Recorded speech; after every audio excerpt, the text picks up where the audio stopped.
ஓம் சாந்தி. அவ்யக்த முரளி 11/11/1985 அவ்யக்த பாப்தாதா மதுபன். இன்றைய முரளியின் தலைப்பு தீபாவளியின் மகத்துவம்.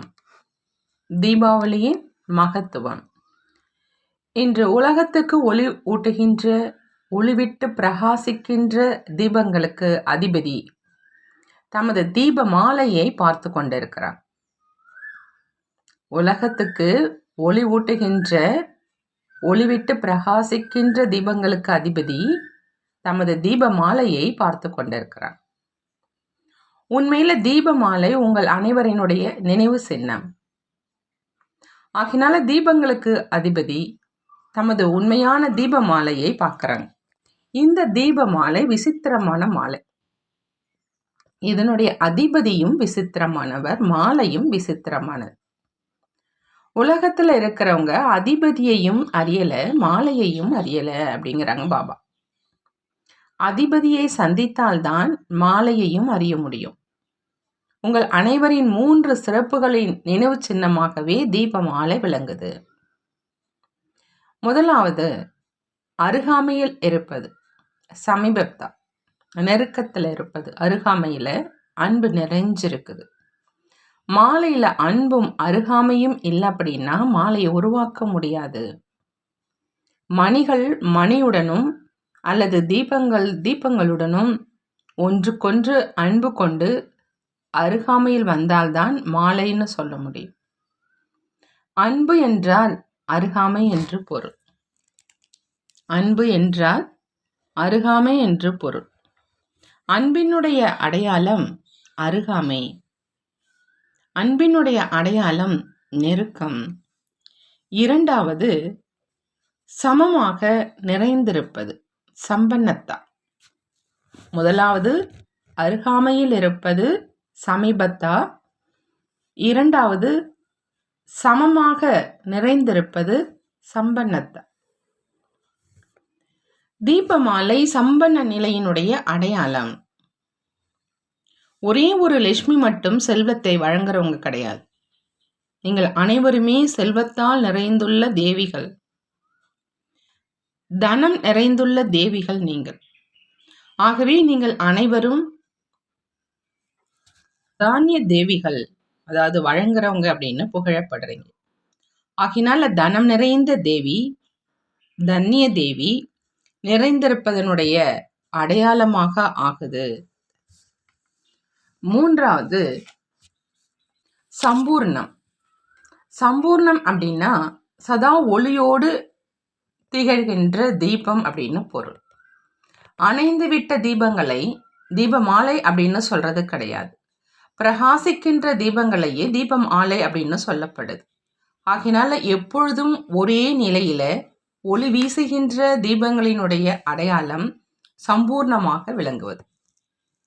எப்பொழுதும் ஒரே நிலையில் ஒளி வீசுகின்ற தீபங்களினுடைய அடையாளம் சம்பூர்ணமாக விளங்குது. ஆகினால தீபமாலை அருகாமை, சம்பன்னம், சம்பூர்ணம் ஆகிய 3 சிறப்புகளின் நினைவு சின்னமாக ஆகுது. தீபமாலை அருகாமை, சம்பன்னம், சம்பூர்ணம் ஆகிய 3 சிறப்புகளின் நினைவு சின்னமாக ஆகுதுன்னு பாபா சொல்றாங்க. இதனால்தான் தீபமாலை ஒரு பெரிய திருநாளாக கொண்டாடப்படுது. அதாவது தீப மாலை, அதாவது தீபாவளி. தீப மாலை அப்படின்னா தீபாவளி ஒரு பெரிய திருநாளாக கொண்டாடப்படுதுன்னு பாபா சொல்றாங்க. உற்சவங்கள், அதாவது பண்டிகைகள் கொண்டாடப்படும் தினம் திருநாளாக கருதப்படுது. ஏன் அப்படின்னா உலகத்தில் அது மிக உயர்ந்த நாள். உலகிலேயே எல்லோரையும் விட மிக உயர்ந்தவர்கள் யாரு? பூர்வீகமானவர்களாகவும் பூஜைக்கு உரியவர்களாகவும் யார் இருக்கிறாங்க? நீங்க யார் என்பது உங்களுக்கு தெரியுமா அப்படின்னு பாபா கேட்குறாங்க. இப்போ மேற்கூறிய 3 சிறப்புகளையும் உங்களிடம் அனுபவம் செய்து வரீங்களான்னு கேட்குறாங்க. உங்கள் அனைவருடைய நினைவு சின்னங்களை மனிதர்கள் உருவாக்கி வராங்க. நினைவு சொரூபமாக மாறுறவங்களுக்கு நினைவு சின்னங்கள் உருவாக்கப்படுது. நினைவு சொரூபமாக மாறுறவங்களுக்கு நினைவு சின்னங்கள் உருவாக்கப்படுது. அதே மாதிரி நினைவு சொரூபமாக மாறிட்டீங்களான்னு பாபா கேட்குறாங்க. அல்லது அதே மாதிரி மாறி வர்றோம் அப்படி இப்பொழுதும் சொல்றீங்களான்னு கேட்குறாங்க. என்ன பதில் சொல்றீங்கன்னு கேட்குறாங்க. பிரகாசம் தோன்றியோடு இருள் அகன்று போயிடுது இல்லையா? பிரகாசிப்பது அப்படின்னா இருள் இல்லை அப்படின்னு அர்த்தம். சதா ஒளியோடு இருக்கீங்களா அல்லது விட்டு விட்டு மினுக்கு மினுக்கு அப்படின்னு பிரகாசிக்கிறீங்களான்னு கேட்குறாங்க பாபா. அணைந்து அணைந்து எரியும் விளக்கை யாருமே விரும்புவது கிடையாது. சில சமயம் அணைந்திருக்கும், வேறு சமயம் பிரகாசிக்கும். மின் விளக்கு ஒரே மாதிரி பிரகாசிக்காவிட்டால் அதை மனிதர்கள் விரும்புவது கிடையாது. அதை உடன் அணைத்திடுறாங்க. ஒரே மாதிரி பிரகாசமாக ஒளியளிக்கும் தீபம், அணைந்து அணைந்து எரியும் தீபம் ஆகிய இந்த 2 தீபங்களில் எதை நீங்கள் விரும்புறீங்க அப்படின்னு பாபா கேட்கிறார். ஒரே மாதிரி பிரகாசமாக ஒளியளிக்கும் தீபம், அணைந்து அணைந்து எரியும் தீபம், இந்த 2 தீபங்கள்ல எதை நீங்க விரும்புறீங்கன்னு பாபா கேட்கிறாங்க. பண்டிகை நாளன்று ஏன் விடுமுறை கொடுக்கப்படுது? பெரிய பண்டிகை நாளன்று அதை கொண்டாடுவதற்காக விடுமுறை அளிக்கப்படுது இல்லையா? அந்த விடுமுறையினால் ஆனந்தம் அடைகிறாங்க.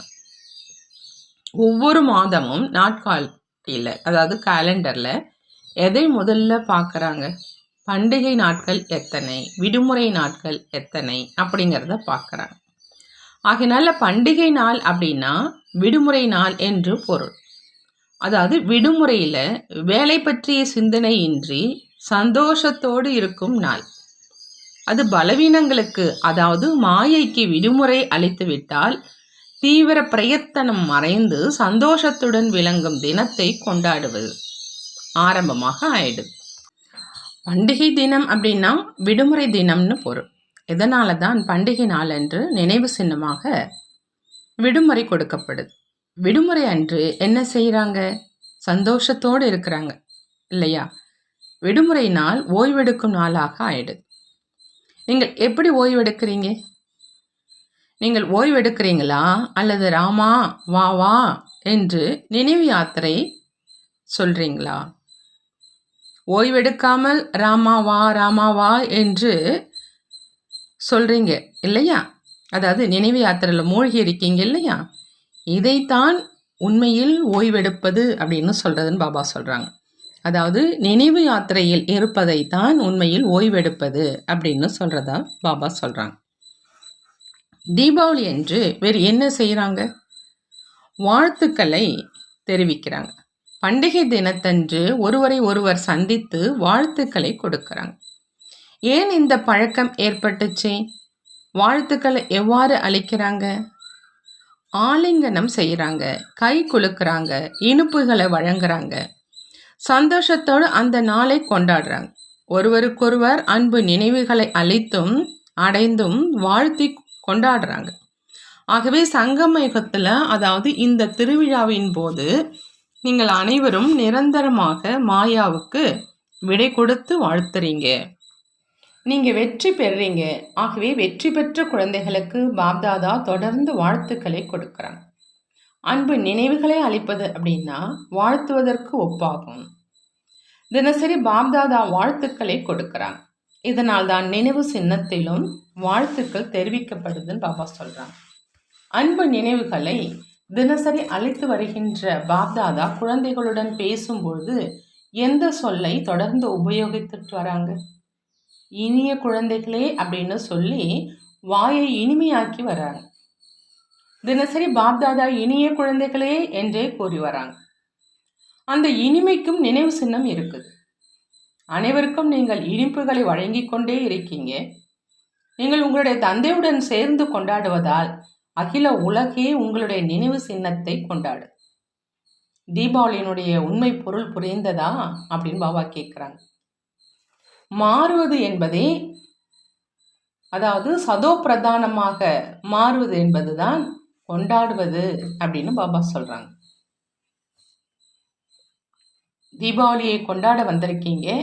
பாப்தாதாவும் தமது தீப மாலையை பார்த்து சந்தோஷம் அடைகிறாங்க. சந்திப்பதே, அதாவது சந்திப்பே ஒரு திருவிழா. அனைவரும் சந்தோஷம் நிறைந்த வீட்டுக்கு, அதாவது மதுவனத்துக்கு வந்து சேர்ந்துட்டீங்க இல்லையா? மதுவனம் அப்படின்னா சந்தோஷம் நிறைந்த வீடு அப்படின்னு பொருள். மதுவனம் அப்படின்னா சந்தோஷம் நிறைந்த வீடு. மனதில் சொல்லிலும் எதிலும் குழப்பம் கிடையாது, சந்தோஷம் இருக்குது. ஒவ்வொரு சந்தோஷம் காணப்படுது. ஏன், எதற்காக என்பது அந்த குழப்பத்தினுடைய அடையாளம். ஆஹா ஆஹா என்பது ஆனந்தத்தினுடைய அடையாளம். ஏன், எதற்காக என்று நீங்கள் இப்பொழுது கேட்பது கிடையாது இல்லையா? தசராவை கொண்டாடிட்டு இங்க வந்திருக்கீங்க. இப்போ தீபாவளியை கொண்டாட வந்திருக்கீங்க. தசராவுக்கு 10 விகாரங்களை வதம் செய்யும் முன் தீபாவளி வர்றது கிடையாது. தசராவை முடித்துவிட்டு தீபாவளியை கொண்டாட வந்திருக்கீங்க. வெற்றி பெற்றுட்டீங்க இல்லையா? அச்சா, குழந்தைகளினுடைய எண்ணிக்கை பெருகி வருது, மேலும் பெருகி வரும். எண்ணிக்கை அதிகமாவதற்கு ஏற்ப சில புதிய விதிமுறைகளையும் ஏற்படுத்த வேண்டியிருக்கு. அவ்வியக்த நிலை அடைந்து 17 வருடங்கள், அதாவது 1985 சொல்லப்பட்ட முரளி. அப்போ பாபா சொல்றாங்க 17 வருடங்கள், அதாவது 17வது அத்தியாயம் முடிஞ்சிடுச்சு. எஞ்சி இருப்பது என்ன? அவ்வியக்தமான பின்பும் குழந்தைகள் மீதுள்ள அன்பின் காரணமா பாப்தாதா அவ்வியக்த உருள ஒரு தற்காலிக ரதத்துல 17 வருடங்களாக சவாரி செஞ்சு வந்தார். 17 வருடங்கள் என்பது குறைந்த காலம் கிடையாது. காலத்துக்கும் உடலுக்கும் ஒரு வரம்பு இருக்குது. பெயர் என்னவோ அவ்வியக்த ஸ்திதி, இருப்பினும் சந்திப்பதற்காக வியக்த உருவம் தேவைப்படுது. பாப்தாதா ஏன் இவ்வாறு இன்னும் வந்து கொண்டிருக்கிறாங்க? புதிய குழந்தைகளின் குறைகளை அகற்றுவதற்காக பாப்தாதா இன்னும் வந்துட்டு இருக்கிறாங்க. 18ஆம் தேதிக்கு அதுக்கப்புறம் 18வது வருடம் துவங்கும், 18வது அத்தியாயம். நீங்கள் அனைவரும் தயாராக இருக்கீங்க, சேவையை முடிச்சிட்டீங்களா அப்படின்னு பாபா கேட்குறாங்க. இப்போ பாபாவுக்கு சமமான அவ்வியக்த சொரூபமாக ஆயிடுங்க. அவ்வியக்த சொரூபம் சேவைக்காகவே இருக்குது. பாப்தாதா இப்பொழுதும் அவ்வியக்த உருவில் இருந்தாலும் வியக்த உருவத்தில் வந்துட்டு இருக்கிறாங்க. நீங்க இப்போ அவ்வியக்த சொரூபதாரியாகி நஷ்டமோகா ஸ்மிருதி சொரூபத்தில் இருங்க, அதாவது நினைவு சொரூபம். இப்போ இத்தகைய சேவை பாக்கி இருக்குது. பாத யாத்திரை என்கிற சேவையையும் செஞ்சிட்டீங்க. ஆனா இப்போ ஆன்மீக யாத்திரையின் அனுபவத்தை அடைய செய்யணும். இப்போ இந்த யாத்திரை தேவைப்படுது. அதனால இப்போ பாப்தாதாவும் அவ்வியக்த ஸ்திதிக்கு ஏற்ப குழந்தைகளை சந்திக்கும் விழாவை கொண்டாடி வராங்க. குழந்தைகளுடைய எண்ணிக்கை அதிகரித்து விட்டதுனால சில விதிமுறைகளை மாற்ற வேண்டியிருக்கு. குழந்தைகளின் உரிமை முரளி. முரளியை கேட்பதன் வாயிலாக சந்திக்கவும் அவ்வியக்த திருஷ்டியின் மூலம் சந்திக்கவும் குழந்தைகளுக்கு உரிமை இருக்கு. வாணியின் மூலமாகவும் திருஷ்டியின் மூலமாகவும் இரட்டை சந்திப்பின் வரதானத்தை அனுபவம் செய்ய முடியும். ஆகையினால் அவ்வியக்த ஸ்திதியிலிருந்து திருஷ்டியின் மூலம் வரதானங்கள் அனுபவம் செய்யுங்க. இல்லை அப்படின்னா கேட்பதில் மட்டும் அதிக கவனம் செலுத்தும் போது திருஷ்டியினுடைய மகத்துவத்தை குறைந்த அளவிலேயே அனுபவம் செய்ய முடியும். திருஷ்டியினுடைய மகத்துவம், முரளியின் மாயம் என்கின்ற 2 பாடல்கள் இருக்குது. திருஷ்டியினுடைய மகத்துவம், முரளியின் மாயங்கிற 2 பாடல் இருக்குது. ஆகவே இப்போ திருஷ்டியின் மூலம் வரதானங்களை அடைவதற்கான அதிகாரிகளாக மாற சொல்றாங்க பாபா. எந்த அளவு நீங்கள் அவ்வியக்த ஸ்திதியில நிலைத்திருக்க முடியுதோ அந்த அளவே அவ்வியக்த திருஷ்டியின் மொழியை உணர முடியும். எந்த அளவு நீங்க அவ்வியக்த ஸ்திதியில நிலைச்சிருக்க முடியுதோ அந்த அளவு அவ்வியக்த திருஷ்டியினுடைய மொழியை உணர முடியும். இந்த திருஷ்டி என்கிற வரதானம் சதா காலத்திற்கான பரிவர்த்தனை செய்வதற்கான வரதானம். வாணி என்கின்ற வரதானம் சில நேரங்கள்ல நினைவில் இருக்கும், சில கண்கள்ல இருக்காது.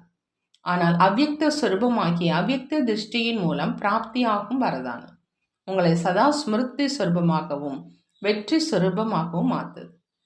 இப்போ திருஷ்டியின் மூலமா திருஷ்டியின் மொழியை அறிந்து கொள்ளுங்கள்.